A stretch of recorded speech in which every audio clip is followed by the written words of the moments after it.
Alright, what's up YouTube? So, this is going to be the spoiler-filled review of Interstellar, the 9th film from, Interstellar. from Christopher goddamn Nolan. So, we're going to try not to talk about this for 5 hours, but we did want to just have a pure, just one take, stream of consciousness, opinion, a long one, a spoiler-filled one about Interstellar. So if you have not seen Interstellar, there's gonna be spoilers. You've been warned. So You probably shouldn't click on the video. right. So let's get into it. Let's start with the you know, fuck it. Let's just talk about it.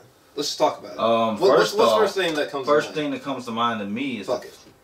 Whatever dimension he was in. I'm gonna record how long we're talking for, so we don't talk for too long. But yeah, let's. Rather he was in the 5th, 6th. The 5th dimension.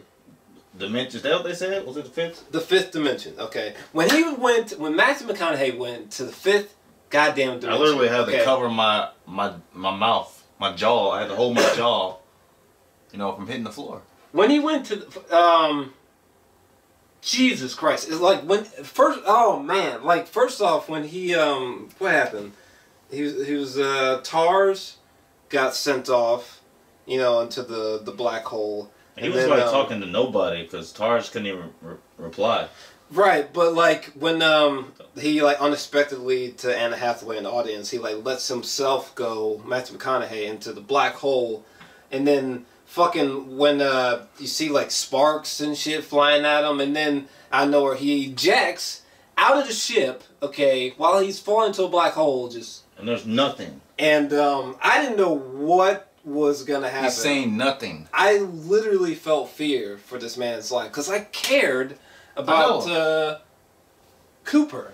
Cooper. I was like, where is he going from this? Like I cared about him, and when he was like, it looks like he was falling, and you kind of see like this minefield below, and then out of nowhere, you just realize that he's landed not only in the 5th dimension, but he is surrounded by a 3-dimensional physical representation of his daughter's past, tied to all the times she was in the bedroom. I can't believe I even just said that coherently. Whoa, Nolan. Must see. Whoa. 10 out of 10. Why'd you give it a 10 out of 10? 10 out of 10 because I almost cried. I literally almost shed a tear, not because it was sad. It's one of the fucking greatest movies I've ever seen. By the way, if I haven't mentioned this, it's like my good best friend, my family, my cousin, Dominic. But anyway, yeah, I got pretty emotional. I had to do this to like most of the movie. I was just like, I gotta say, the sequence where, whoa, Jesus Christ. Okay, when they're on the water world, okay, and fucking Anna Hathaway was on some dumb shit. They get stranded for, I guess, a few hours. It was never clear. And when they get back, okay, to the ship where the black dude was. He like has a robe on and he's drinking hot chocolate. Right. What was this fool's? He's like, it was 23 years. Right. I was like, what? The black dude's name was Romley? I don't know how you say his character name, but when they see this dude again on the ship, like, this dude's got a beard. He's saying it's been 23 years?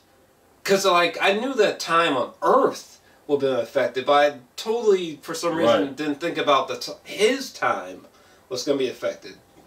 And that that totally slipped. Yeah. I was like, alright, that dude would be up there waiting, like, what the fuck happened, but 23 years? That just blew my whole mind. He even said he didn't think they was coming back. Right. So I didn't, you know, I just waited, basically, false hope. That just annihilated me. And then when, you know, they each had like 23 years of footage from their loved ones, you know. Oh, man. Oh, man. I swear. When Matthew McConaughey had to watch 23 years of his daughter and son's life just flash by in minutes, that was such a brutally sad moment, you know. And his daughter didn't get on there until, like, years later, because she was so angry. Until her birthday when she became the same age as him when he left. Ooh, when Murph played fantastically by that young actress whose name slips my mind, but her older self is played by Jessica Chastain, who is a great actress. I think the girl's name who played the younger Murph, Mackenzie Foy, however you say her last name. That actress, that child actress, was great. Fantastic. I believe every inch of the movie, every single second. But no, when she was older in the video, and she was like, you know, I've arrived at the same age as you were when you left me. You know, I was just Matthew McConaughey's reaction just killed me. Right. I can't think of any other time this year that I felt so many emotions for a character. I can't think of any time in the last 2 years. I felt so bad for Cooper. Like, I was like, damn, man. Like, that's... And he kept calm for the mission. At least the mission he thought that he was doing. I mean, let's talk about the opening leading up to the launch of the film. One thing I was really worried about with Interstellar was, like, a lot of people are like, oh, is it just going to be family stuff and cornfields for the first hour and 40 minutes, and then there's going no, like, I think I think Nolan spent enough amount of time on Earth. It felt like it was a good 30, 40-ish minutes, maybe. Right. And you know, the rest of the film, that was like 2 hours. So I think he spent a good amount of time. He did a good job on it, because I wasn't sitting there like, all right, when are they going to space? Yeah, because some people were like, oh, Nolan's probably only going to make 30 minutes in space. And I was like, what? This is Christopher Nolan, all right? I mean, no. I didn't tell you one thing. I didn't know what to expect, because it's Nolan. So right. I didn't know. You never know what to expect with Nolan. I didn't know. I went in just like, all right, I'm going for a ride. And it exceeded expectations. It truly. I watched every, studio trailer to this film. Right. Unfortunately. And it still exceeded my expectations. Mm-hmm. I didn't damn well I didn't watch them TV spots. I hate TV spots. Yeah. But even if I did watch the TV spots, I still think this film would have, because it goes, particularly from the fifth dimension, I think particularly when Matt Damon comes into the picture and onward, the film just knocked my expectations just knocking them out of the park. And Matt Damon, I thought maybe he might just have a tiny role. At first I thought he was playing the robot for a second. Oh, okay. I thought that was him. Yeah, some dude named like Bill Burr is playing the robot. I did not expect him to be a character. Like a person. Right. Fucking dumb motherfucker he was. Dude, Matt Damon played that villain. Yeah, he did, because I hated him. He pissed me off so goddamn much. He was just so instructional and militant about it and cold. Like, I was like, dude, like, this dude, who are you, man? Like, get the fuck out of here. I would have fucked him up on that ice planet. When he was like, the last thing you're gonna see is your children's face, I was like, nah. I was like, damn, that was an intense moment. Them wrestling, against that ice planet. Nolan, you're a fucking genius, man. When you realize that like, there's like, it's so cold there that there's frozen clouds. Right. When it was flying and I know where they went. Yeah. I was like, let's talk about the visual effects for a second, because good Lord. Visual effects. When they got the Saturn, even just that, just seeing what was the ship called? The Endurance? Just seeing the ship as a little speck against Saturn. If you have not seen this film in 70mm IMAX, you're doing yourself a disservice. Because that...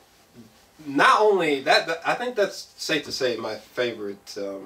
This is my best theater experience I've ever had. I think. I got a second there. Cause I couldn't even. I was speechless. I didn't even want to, for real, speak about it. Once it was over, I was just like. I mean, my God! In the wormhole. Okay, that spherical wormhole just fucked my brain all the way up. Right, because he thought Matthew McConaughey thought it was like actual hole. Yeah. But it was a spear, and the way the dude described it. Yeah, it made total sense. He was like, he drew the line on the paper and then folded it and. Yeah, I think that's like the classic movie way of describing a wormhole. Like kind of drawing 2 points, drawing a line, and being like, oh, fold in the paper and put. Yeah, that's like the classic way. Shortcut. But a sphere wormhole. Oh man, that in full screen just. Well, it made sense. Like. That totally, when you like the interior of the sphere, like seeing all these stars, and that just, man. And then when they like went through it, and you just see a tunnel of just clusters of stars and faraway galaxies painting inside this tunnel that they're going to, where on the other side are these alien planets. Whoa, the visual effects were seamless to me. I think most of it was practical. Like TARS, let's talk about TARS. I was just thinking about TARS was not CGI. Well, he maybe like for little moments, like when he was like running. If he was, it didn't cross my mind. like for little moments, like when he was like running on the water to save Anne Hathaway. Maybe little moments like that. He scooped her up. Yeah, yeah. And then was just like gone. Yeah, little moments like that. He was probably CGI, but other than that, like he was a real like. It was just as solid as. Like somebody in a suit, for real. Like this wasn't no CGI. It was clear. Like this was made of material. Like this was someone, like in a suit. Like a giant icebox. I think Bill Burr was just in that weird TARS suit, and he was hysterical. I didn't expect TARS to be like. I forgot that like he was a robot. Yeah, for sure. Until he was like, hey, I'm a robot, you know. I do whatever you guys tell me. I mean, he was cracking me up. And the audience really responded to the humor of this movie. Not just TARS, his humor, but like... The humor was realistic. Yeah, yeah. It really like... Man, Nolan just... Despite the situation, it was like, alright, that's funny. And if I haven't said already, this movie was a 10 out of 10 to me because... This is one of those movies... This actually reminds me of another 10 out of 10 film, which was AI, Artificial Intelligence, from Steven Spielberg. There's big similarities between Interstellar and this film, to me at least. Like the New York, that's New York in the future, AI. Yeah. Kind of reminded me of that. Yeah. Yeah, the end of the world, where the lions weep or whatever. Because to me... AI is one of the greatest films of all time, but I know good damn well not everybody's gonna like this movie. Granted, all art is subjective, but for real. Especially that fifth dimension part. Oh yeah, that's gonna. Some people are just gonna fucking lose it. When I seen that, I almost like did a backflip out the sea. I was like, what? What? I was like, what is happening? I was like, wait, when he started hitting like solid stuff. Yeah, yeah. Ooh, and then the ghost, the anomaly at the beginning of the film, it was himself. It was him. Himself. That's pretty deep right there. All the time, he's like banging on random like time periods, and each time he was doing that, knocking over books. Yeah. What? Nolan. And Nolan we trust. Right. Obey Nolan. Man, I'll shake that man's hand. Holy good God. I mean, this film is so difficult to process. Where's that poster at? Let's pull the poster out again. God damn it. Hit the poster. Bam, hit the poster on them sons of bitches. Interstellar. They gave those out at our screening, so that was pretty cool. I'm not a poster man, but I had to grab one. Oh yeah, I would have preferred that they gave out the soundtrack, which isn't officially available to the 18. I would have kissed the chick that was giving them out if they gave out the soundtrack. But wow, the visual effects for real were impeccable. Even though most of it was for sure like practical. Like when they showed the ships. The ship Endurance, or any ship, you could tell like this wasn't CGI, this was like some kind of miniature or like a model. Like it wasn't CG like it felt real. Right. You know? Especially when Saturn. Oh, God! You need to see this in IMAX. It gave me that old school like sci-fi feeling, but yeah. I don't know the words to describe it. Oh man, I thought it was interesting the way that they went about sleep hibernation. You know, with like being submerged in water and like the little bag came. I don't think I've ever really seen something like that before. I like that.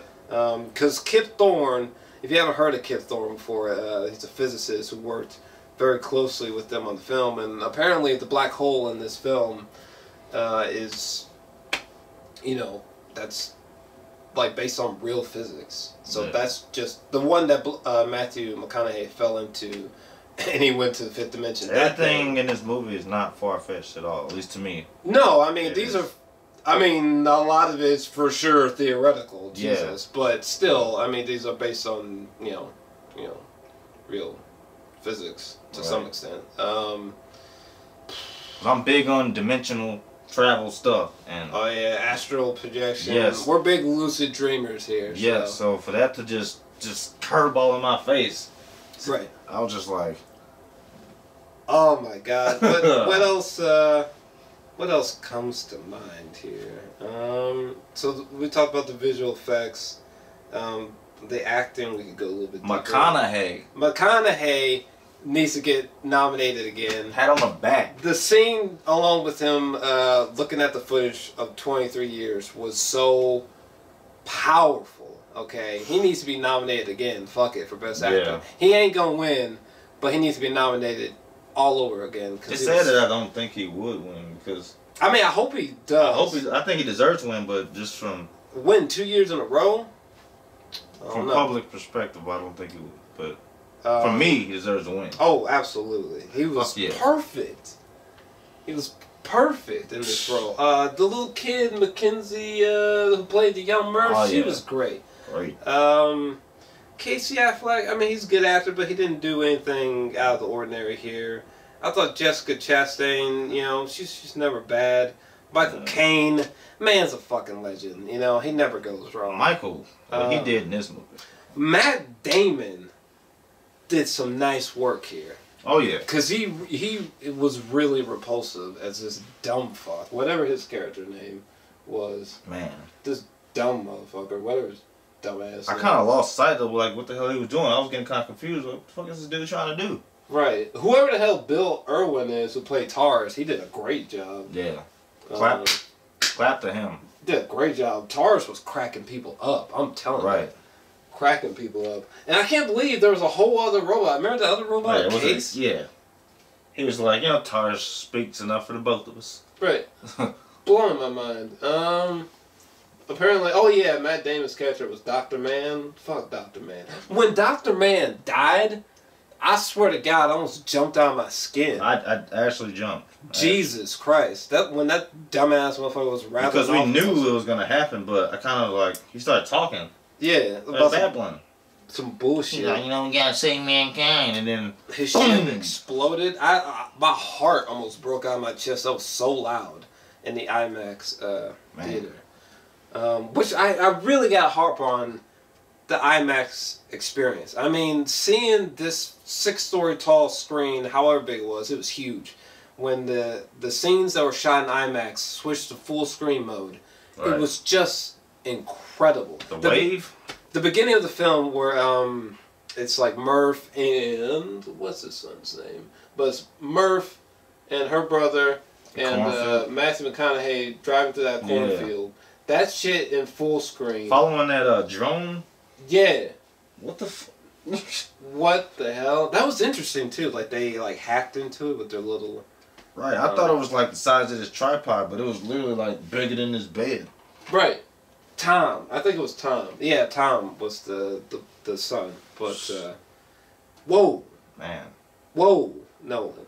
They basically had predetermined faiths. Whoa. Because he was like, your son's gonna be a farmer. And it's so weird. Because I was like, damn, Nolan, like, he put aliens in the movie? That's interesting. Aliens? I didn't expect that. But it's like, no. It's like a higher form of aliens fucking around with space time. Right. And they had no need to show themselves. Like the ghost. Her ghost. Man, Matthew it was McConaughey. so practical. And like I was saying before when we were leaving the theater, like when Anna Hathaway, when they were going through that sphere wormhole and they were going through the tunnel, and Anna Hathaway, like, she was reaching out and her hand was all warped and stuff. Yeah. And it was warped because later on in the film, in the fifth dimension, Matthew McConaughey stuck his hand out to her. And that point of time... Well, how did you get there? And the other point of time with Anna Hathaway and her hand, they were... It's like the future and the present day events were happening simultaneously for a moment. What did his awareness, like... Lord, have mercy. What the fuck? Lord. Look, see the movie. You see that, YouTube? Look at this. Lord, I mean, if you're watching this, you obviously seen it. Lord have mercy. You better, man, if you're watching this, you haven't seen this, you know you was son of a bitch.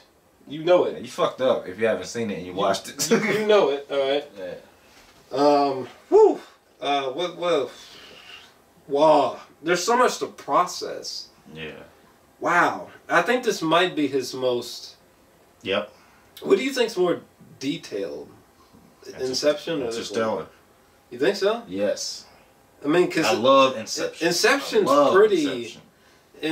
pretty detailed. Like, I was listening to an interview about Inception a few weeks ago, and I had no idea. Like, remember when Leonardo DiCaprio and his wife were building sandcastles at one point in the dream? His kids were making sandcastles at the beginning of the film. Like, never made that connection. Right, they were making sandcastles through the whole film. There's so many little details in Inception that are like, whoa! You know, but in Interstellar, to say there's a lot of details is... Interstellar was like a galactic odyssey. Yeah. You know, 2001 Space Odyssey, one of my favorite films. Because when Nolan makes the movie, it's not gonna be equal as the last movie. He goes bam. Yeah. Interstellar just went boom. And, you know, I give it 10 out of 10 because not only did it exceed my expectations, but I can tell, you know, at the end of the day, the biggest thing you can judge a movie on is its replay value. Like, how many times am I realistically gonna rewatch this movie? This is one of those fucking films, if I was a kid, I'd be fucking watching it while I was going to sleep. I'd be replaying it back to back. That simple. For real. I mean, it's so... Oh, I just want to, like, if I had it right now on Blu-ray, I'd just go back. And I think I would honestly rewatch it again if we had it, like, right here. Right here. Right.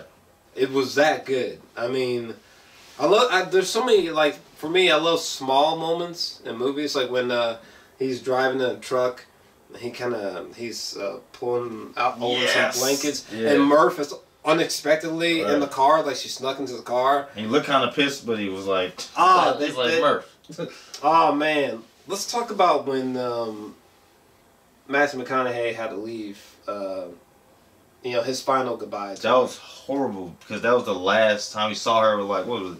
We don't even know how long. Was it 80 years for her? It was 120 years. Damn, 120 years went by before he saw her again. Outside of that moment in that room, you know, when he was like, "Don't do this to me, Murph. Don't leave me like this." When he saw her, she was. Oh man, and he was blowing my mind when he was like, "Oh, he had the watches, you know," and he was like, "Yo, you know, there could be, you know, maybe when we see each other again, we'll be at the same age, or whatever." And I was like, "Yo." Alright, go out for a beer or this fool is about to go on a literal journey, you know. And the mission was very, I was kind of confused about the mission at first. Mission was hit or miss. Like, I understood that, like they had, like I guess, like sperm or, like, a specimen of human DNA, or they had, you know, samples of human DNA or something. But that was their true only mission. They just thought that Plan A was plausible, but it wasn't. Yeah. They got tricked. Oh my god. So Plan B was it. Just find a inhabitable planet, and I guess. Yeah. Got hair in my mouth. Oh yeah. This is real quick. Watch this one. real quick. At the beginning of the film, god damn it, you see Murph's fucking like 100-year-old ass at the beginning of the film. Right. Lord. Right. Jesus. Documentary style. Jesus. Just talking about it. Blowing my mind. Whoa. Whoa. That's intense. I really thought there were aliens in the movie.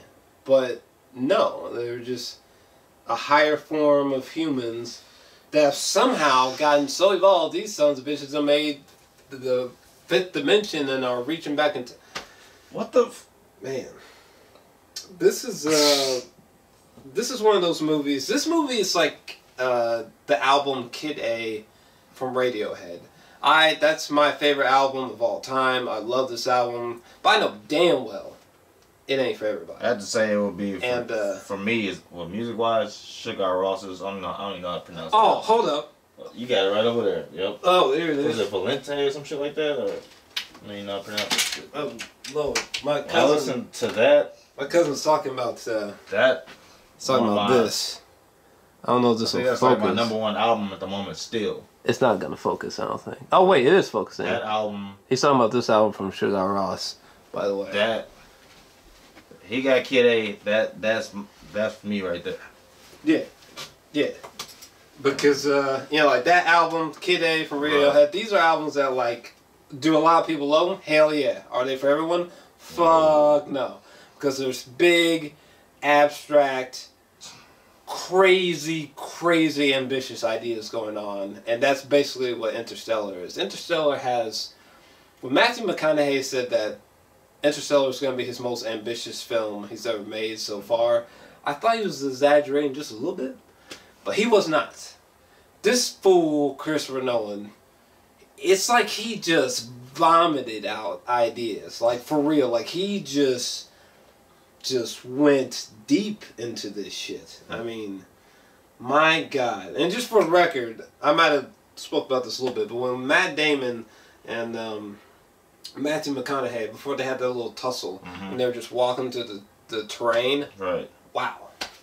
Gorgeous. The cinematography, like, because Wally Pfister has been, like, fucking Christopher Nolan's cinematographer for a long time. With Interstellar, he has his brand new cinematographer. Good for you, Christopher Nolan, because Interstellar is your best-looking movie so far, period. Best. Period. I mean, every shot was just immaculate. I mean, the only other film this year that looks this beautiful is David Fincher's Gone Girl. I mean, other than that, Interstellar, every single fucking frame was just astounding. Every single time this film went to full screen, I just almost shed a tear. Right, my eyes were just like, whoa, man. Like, it reminded me, ironically, of when I watched 2001 Space Odyssey for the first time. Which, I'm a huge Stanley Kubrick fan. He's still my favorite director. I like Nolan. I like Nolan a whole bunch, but Stanley is still undefeated for the moment. Stanley was first that was going to direct Artificial Intelligence, right? Yeah. But my main man Spielberg came up. Spielberg hopped on it. I'm curious to hear what fans of Interstellar and Christopher Nolan think of this, but I feel like there's a lot of similarities, more so between Interstellar and AI than Interstellar and 2001, because Interstellar, or 2001 Space Odyssey, had a very clear influence on Interstellar, 2001.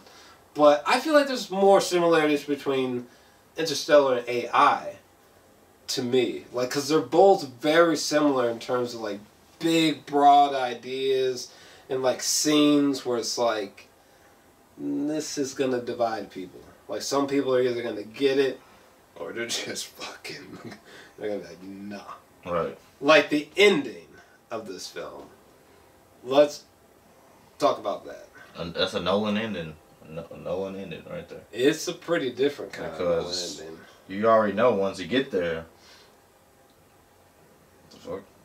It's going to be like, the colony is going to start. It's going to have been started years ago. I mean, but before we talk about the ending, we should talk about the fucking, the soundtrack, Mr. Hans Zimmer. Hans Zimmer, he did it again, man. This is Hans' work that sounds way. It sounds like something. A whole nother part of his brain just opened up when he made this. He did it again, man. I mean, the score is. I think it's his most minimalistic score. It's softer. most, yeah. It's softer. It's not big and bombastic like Man is There's no bass. Like it's very just intimate. Right. You know, very lacking almost, like in a good way. Yeah. You know, he wasn't trying to go crazy, but it's very just intimate. I thought that was interesting. And the ending. Let's talk about this for a second. Now, let me try to process myself. So, like, he went through the fifth dimension. He gets out the other side. He's fucking... floating through space. Right. But after, what happened? After speaking to Murph's future self, through Morse code to the watch. But was he in his conscience, his awareness, or was he in his body when he was doing that? When he was in the fifth dimension? Yeah, when he went to the ship with Anne Hathaway, he wasn't him in his body. He wasn't. Couldn't have been. Well, I mean... Oh, what was he using? When he went to the black hole, he was in his body, in the ship, 100%. However... Yeah, but when he left it, what... When he ejected himself? Yeah, because remember he... I think his body and his consciousness... He went through the ship. Like, he saw the ship, went through it, and then reached his hand out to her. Yeah, yeah. Well, that was after he had, like, ejected himself. Yeah, oh yeah, after. Yeah. But, no, I mean, I think his body and his mind were for sure in the fifth dimension, I think. Yeah, because he was in a solid, like you said, a three-dimensional place that was created. Right. It was there. Fuck. You know. But he gets discovered by Saturn, and it's been 100 years, like 100+ years when these people find him. They bring him back to this space station inspired by his daughter. It's been 100+ years. This space station looks like fucking last year's Elysium on crack. Like that space station looked. I was so mad that we only got just mere glimpses. You got Matthew McConaughey just sitting out, what looked to be outside, looking at. Oh yeah, his house from Earth. Right. He just. Yo, that space station. Drinking a beer. Like, you should have saw my face when I saw that space station. Like, my mind was just exploding. I was like, whoo! And, like, but we only got glimpses of it. We didn't get a good long glimpse, which kind of pissed me off because it just looked so incredible. And then he gets to see Murph, who's just old as fuck. And, like, she's got all this family here that he's never seen, and children. And, you know, she's like, you know, you shouldn't watch your kid die, so go see Bran, you know. He was like, you should not be here. And he was like... Because Bran went to that other planet, you know. And she was like, you know, go get her, go see her. And that's interesting because, you know, time is a big deal in this film. Might be a whole city there by now. And we all know that, like, when Matthew McConaughey meets up with her, it's not going to be his present-day self and age meeting up with her. You know what I mean? Her present day self and age. Like, she's going to be way older, or he's going to be way older. Or, you know, time's going to be way different when they meet up with each other. It's so hard to explain. Just like in Inception when it ended, you just... you don't know what the fuck happened. But I loved the ending. I'm surprised that so many people, like, didn't like it. I loved the ending. It just... It just, the music was perfect. This old ass Murph narrating it just gave me goosebumps. You know, the colors, the cinematography, it just made me just dream bigger. You know, like it made me imagine like what the hell might have happened next. You know, like when he goes to that planet, is Anne Hathaway dead? Has she just colonize the whole damn planet? Like, wow. A lot of stuff that could happen. Whoa. We know that's where he's going though. Yeah. I don't know what happens when he gets there. Whoa. Because he has no